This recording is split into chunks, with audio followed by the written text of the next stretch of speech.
Ketika sudah terjadi tirani, teman-teman tahu apa yang pertama kali diambil? Kebebasan daripada rakyat. Mereka nggak lagi bebas untuk ngomong, karena orang yang ngomong akan dicap sebagai pembangkang. Seperti Sokrates yang menjadi sebuah korban awal daripada sistem demokrasi yang dia kritik. Dan tidak hanya Sokrates yang ngeritik demokrasi, Plato ngeritik demokrasi, Aristoteles juga sama.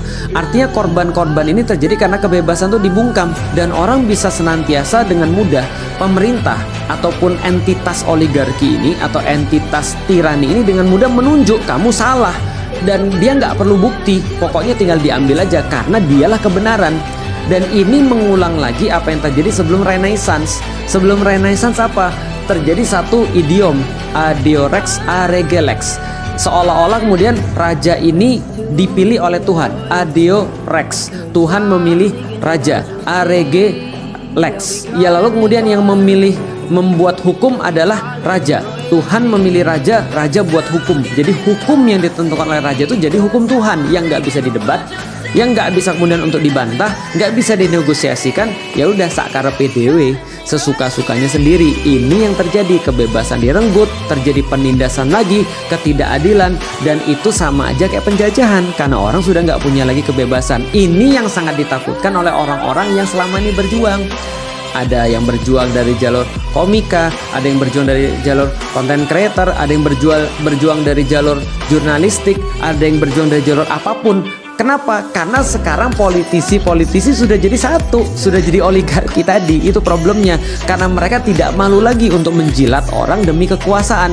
Ibaratnya gini, daripada cuma gue yang nggak dapet, mendingan gue ikut nggak tahu malu, lalu ikut-ikutan dalam kebodohan ini, gitu maksudnya. Ini yang terjadi pada zaman sekarang. Kenapa dikatakan Indonesia darurat?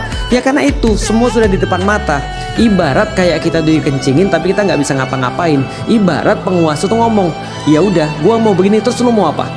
Terus lu mau apa? Kalau gua ngubah aturan supaya anak gua bisa nyalon, terus lu mau apa? Apa yang mau lu lakukan? Emang kenapa? Lu bisa apa? Seolah-olah kayak gitu. Nah, ini adalah sesuatu yang kalau andaikan semua orang diam, ya ini akan terus berjalan. Kenapa? Karena seolah-olah ini mengatasnamakan suara rakyat. Padahal tidak ada such things as suara rakyat tadi. Karena tadi kita udah bahas. Nah, kalau gitu, yang tadi kita bahas semua itu adalah flow-nya demokrasi yang sudah disampaikan oleh Sokrates. Lalu bagaimana di dalam Islam?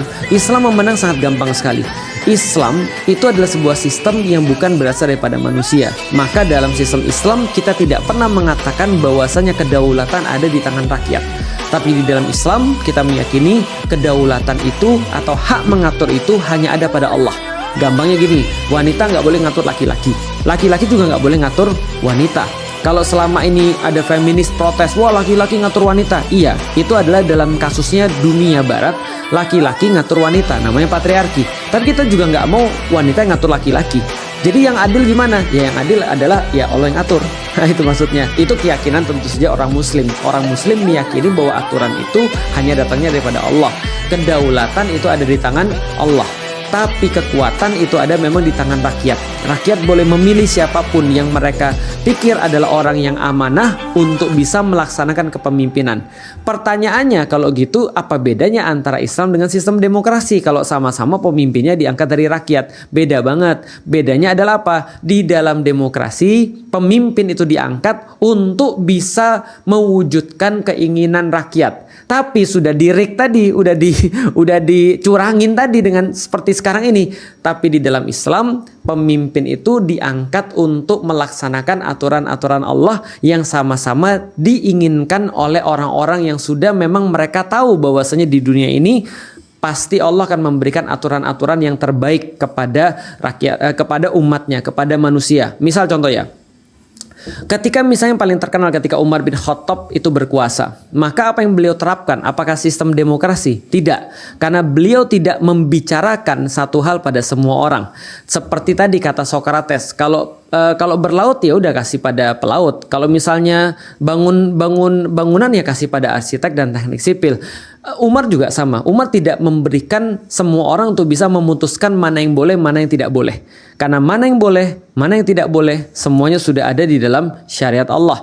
Maka Umar tinggal melaksanakan seadil-adilnya syariat Allah itu. Misal di dalam sistem yang diterapkan oleh Umar, seperti apa dia mengatur teknisnya? Dia mengatur bahwasanya ketika sistem itu adalah untuk menjaga manusia agar taat pada Allah, karena kita tahu ketaatan pada Allah pasti akan menjamin kesejahteraan bagi umat, maka dia tinggal melaksanakan itu semua. Gimana caranya? Pejabat-pejabat berarti mindsetnya adalah melayani.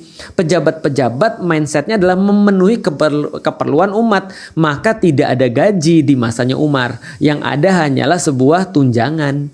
Tunjangan-tunjangan itu diberikan kepada orang, nilainya sudah jelas sekali. Dan apabila di akhir masa kepemimpinan atau di tengah-tengah masa kepemimpinan, misal ya, contoh ya, nanti misalnya Felix jadi ngurusin masalah misalnya apa, pertanian misalnya, taruhlah ya, aku dikasih tunjangan untuk aku dan keluargaku, semua tunjangan, sekolah dikasih, makan dikasih dan segala macam, dan dikasihlah uang jajan 10 juta per bulan. Oke lah, nggak masuk akal, oke deh, 20 juta per bulan, taruhlah ya, yang penting bisa hidup dan bisa melayani orang dengan keahlian yang aku miliki. Kalau nggak mau, banyak yang lain yang mau, kan gitu ya. Nah, 20 juta per bulan misalnya, berarti kan kalau setahun 20 kali 12 berapa sih? 20 kali 12 240 juta. 240 juta. Tiba-tiba aku beli rumah yang harganya 8 miliar, maka Umar, kalau aku hidup di zaman Umar langsung datang ke aku lalu bilang, "Lik, ini datang dari mana ini duit 8 miliar untuk beli rumah ini, Lik?" Kalau aku nggak bisa buktiin ini dari mana, langsung rumahnya diambil, dirampas asetnya. Ini yang terjadi nih. Kenapa ini di masanya Umar? Nggak usah dibuktikan lagi. Ya dia yang disuruh buktiin. Karena dia yang punya rumah. Dia yang disuruh buktiin duitnya dari mana. Kalau dia nggak bisa buktiin, rumahnya langsung diambil. Kenapa? Karena pejabat adalah pelayan. Beda nggak dengan zaman sekarang? Orang bilang bahwasanya demokrasi di Indonesia. Lalu kemudian wakil rakyat itu mewakili daripada rakyat Indonesia. Yang sudah kita bahas pada sebelumnya, satu orang wakil rakyat mewakili 500.000 orang. Come on man, apa kemudian orang pernah ditanya 500.000 itu, kamu bagaimana mau memutuskan BBM mau naik atau tidak? Mau seperti apa diputuskan rakyat Indonesia ini tentang pemimpin yang boleh di bawah 40 tahun atau di bawah 30 tahun. Ya itu kan diputuskan sepihak aja. Lalu kemudian pernah nggak mereka nanya-nanya tentang keputusan-keputusan yang mereka buat di sana? Nggak ada. Artinya adalah apa? Artinya ya itu tidak pernah akan terjadi. Nah di dalam Islam tidak perlu dipusingkan dengan semua itu. Kita tidak perlu dipusingkan dengan perkara-perkara seperti ini. Maka Islam punya obat yang tidak seperti demokrasi. Demokrasi cacatnya dari awal adalah karena dia membicarakan semua hal dan dia membicarakan tentang halal dan haram dalam tanda kutip, boleh atau tidak boleh, itu manusia. Padahal manusia itu terbatas. Padahal manusia itu tidak bisa. Kayak kemarin semua orang Indonesia perasaan nggak mau omnibus law, nggak mau kemudian naik BBM tapi tetap aja naik kan? Ya berarti itu suaranya siapa? Itu bukan suara rakyat.